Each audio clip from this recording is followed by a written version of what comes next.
So, is the Insta360 GO 3 worth buying? How is it to travel with, and can you actually get decent footage from this camera? How is the low light capabilities, and can you actually get some good footage when snorkeling? Does it overheat, and could it be your main camera? These are only a few of the questions I will be answering in today's video, so stick around to find out if you should invest in the world's smallest action camera or not. This is my 5 months later honest review of the Insta360 GO 3.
So if you don't know by now, the GO 3 is my all-time favorite hiking and travel camera. Even though the resolution is not as high as the GoPro, for example, I still prefer the GO 3 as it's more reliable, easier to use, and the quality is actually pretty amazing for its size. So this time, my wife was the lucky one. I managed to drag her around the island of Oahu with the GO 3 mounted to her hat. Funny thing though, she didn't have to do anything. I could easily stop and start recording, and I could change the settings, and I could also change to different shooting modes using the Action Pod. Now with the Action 4 and GoPro, I always had to mount them and do a short record just to see if it was angled properly. But of course I could connect my phone to either of the two and also check the framing through the app, but this would take just as long. So now after testing the GO 3 and the Action Pod on a proper trip, I can say it's just amazing how simple this is to use. And like I say in my previous GO 3 videos, you don't even have to use the Action Pod if you don't want to. You can just use the GO 3 unit alone and put the Action Pod in your backpack,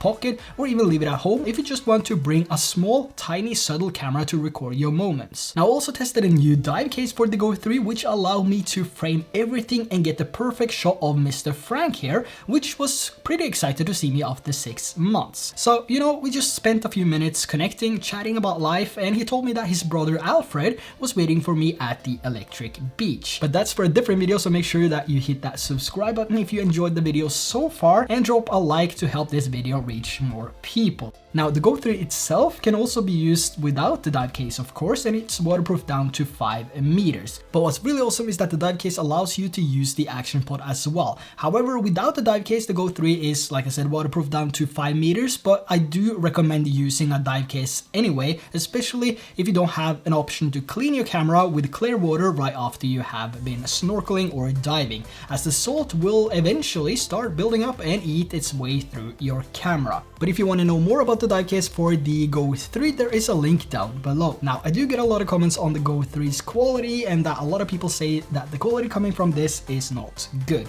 but I can assure you that these guys are using the camera wrong. So let me show you how you get better image quality with your GO 3. Now when it comes to settings, you can basically set everything to auto. It doesn't really matter. What I do suggest though is that you set the exposure value to -0.5 if you're shooting videos which includes parts of the sky. But for better image quality in general, it all comes down to white balance, shooting mode, and sharpness, and also the picture profile you choose. So out of the box, your settings will be medium sharpness, probably the vivid color profile or maybe standard, and auto white balance. The overall image look decent but not good enough. So you would want to change these settings now. So to get more dynamic range out of the GO 3, you need to use the flat color profile. This will help preserve more of the details in the shadows and highlights, which makes the color correcting much better. This will also prevent the shadows and highlights from being crushed when you adjust them in post. As for sharpness, even medium is way too high on this camera, and you would want to set this to low and rather add a bit of sharpness in post. As for Final Cut Pro, which I'm using, I always add a sharpness of +1.2 to my GO 3 clips, and the result is what you see here in this video.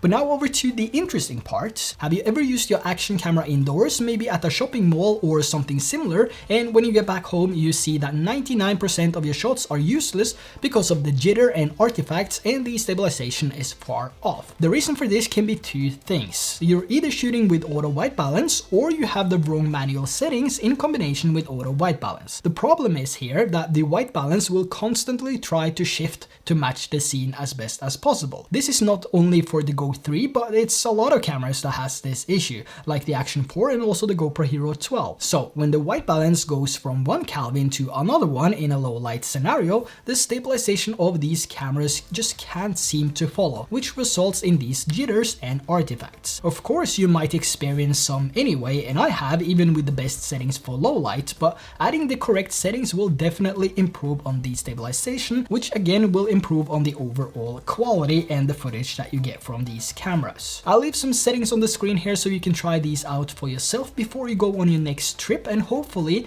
this will make your night shots look better. Now for daytime I use 5000 or 5500 Kelvin, which overall gives the best look and room for adjustments in post. But I also use different ND filters during the day to lower the shutter speed. This does also impact the image quality and how you correct your footage. So recording with a high shutter speed of 3 to 4000 will make your footage look more saturated and will add additional unwanted contrast and sharpness, which will make your footage look worse. So I'll leave a link to the ND filters I use with the Go 3 down below if you want to check them out. Now in terms of overheating with these cameras, I can say that I haven't had any issues with the Go 3. Even using it in Hawaii now with 50 to 60 degrees Celsius in the sun, it just didn't want to let go. So in a real life scenario, when you take this on a trip, overheating is not something you should worry about. As of battery life though, and the time it takes to charge it after use, there is not much to report either. I've been using both the units, the 64GB and the 128GB, every single day for at least 5 hours on and off, and I think one of them died once. But to be able to record 380 clips in total and have one of them run out of battery one time is pretty impressive. But I also made sure to put them to charge when I got back to the hotel, just to make sure they were fully charged for the next day. I also found time-lapse to give some amazing shots, even though I barely use time-lapse on any device, or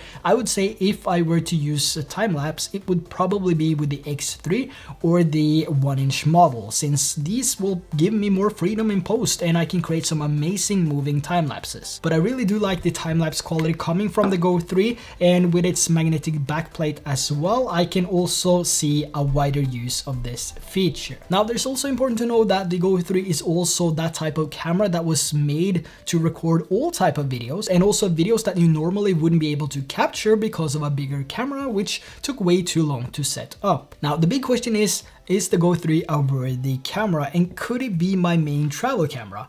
Yes, the quality coming from this is better than both the GoPro 12 and the Action 4 in some scenes, and the quality is more than enough for what I post here on YouTube. And if you're the one that usually checks the framing of your shot before you actually start to record, just to make sure everything is properly framed, well, there's no easier camera to use than the Go 3 with the Action Pod. The low light capabilities of this is also pretty good if you make the adjustments before you start recording, and most of these shots here were also taken by just holding the Go 3 unit itself, so it's a pretty effortless way of capturing your favorite moments. Now whether or not the Go 3 is for you is up to you to decide, but honestly I think that this is a must-have camera, especially if you have kids, if you do a lot of hiking, traveling, or activities where you might not want to bring a bigger camera. Even though the GoPro 12 records 5.3K videos even in HDR, I can see myself taking the Go 3 over the GoPro Hero 12 along with my Action 4 when I'm out traveling in the future. I'm also curious to know your thoughts on the Go 3. Is it something that you have, or is it something that you will get for Christmas? Now I do hope this video could help you in making the right decision on whether or not the Go 3 is a camera for you, but when it comes to deciding between the different sizes, whether the 32, 64 or 128GB, I can highly recommend getting the 128GB version. It will last much longer before you need to dump the files, which is something I really appreciated on this trip. So yeah, that wraps it up. If you enjoyed this video, let me know by dropping a like, and if you want to see Alfred in the next video, which is Frank's brother, then make sure to hit that subscribe button so you don't miss out. So thanks for watching, and I will see you in the next video.